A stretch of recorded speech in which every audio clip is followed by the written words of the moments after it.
फैजगंज वेहटा के जंगल में मंदबुद्धि महिला ने पेड़ पर फांसी का फंदा लगाकर आत्महत्या की। खबर बदायूं से है।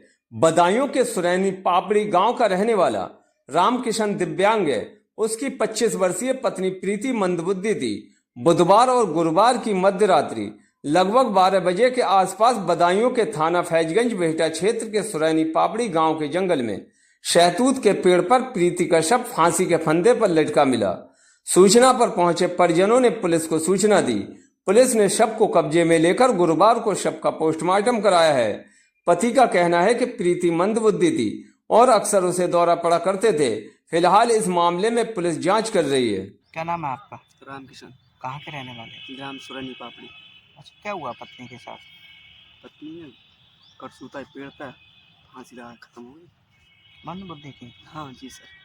क्या नाम उसकी था? दिमाग की हड्डियाँ करते नहीं भाई, दौड़ा गिर जा करती। क्या नाम था? प्रीति।